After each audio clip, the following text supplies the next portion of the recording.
Good morning, viewer. Welcome to our Fosak TV. Here is the breaking news from India. Yes, Prime Minister Narendra Modi delivering the inaugural address at the third No Money for Terror conference.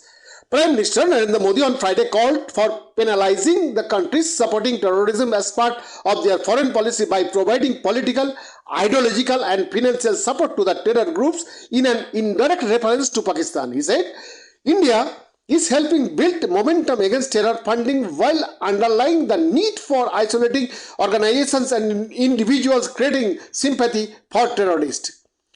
Terrorist organizations get money through several sources. One source is state support. Certain countries support terrorism as part of their foreign policy. They offer political, ideological and financial support to them.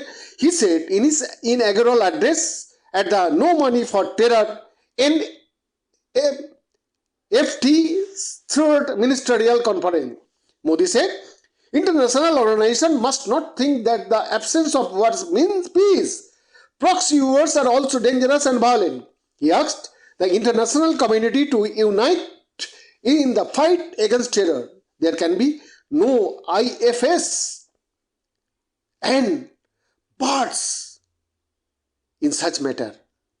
That is called ifs and buts. The world needs to unite against all kinds of overt and covert backing of terror. Modi said there are still certain mistaken notions about terrorism.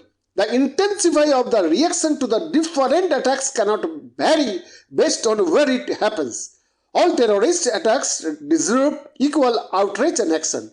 Indirect arguments are made in support of terrorism to block action against terrorists. Modi said, there is no place for an ambiguous approach while dealing with a global threat.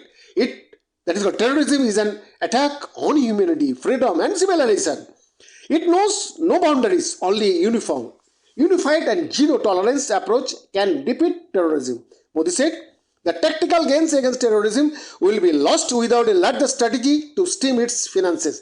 Fighting a terrorist and fighting terrorism are two different things. A terrorist may be neutralized with weapons. Immediate tactical responses to terrorists may be an operational matter, but tactical gains will soon be lost without a larger strategy aimed at hurting their finances. Modi said, a terrorist is an individual, but terrorism is a network of individuals and organizations. Uprooting terrorism needs a larger proactive response. If we want our citizens to be safe, then we cannot wait until terror comes to our homes. We must pursue terrorists, break their support networks and hit their finance. Modi said their intention is to bring the world together in taking the war against terrorism to the next level. The delegates have a chance to interact with a country and people who have been firm in tackling terror. Even a single attack is one too many. Even a single life lost is one too many. So we will not rest till terrorism is uprooted. Modi highlighted India's role in the war on terror. In his address at the conference, Union Home Minister Amit Shah and terrorism cannot and should not be linked to any religion, nationality or group. He said, terrorists and terror groups understand the nonsense of modern weapons, information technology and the dynamics of the cyber and financial spaces and use them. Behind the report, Fosak TV.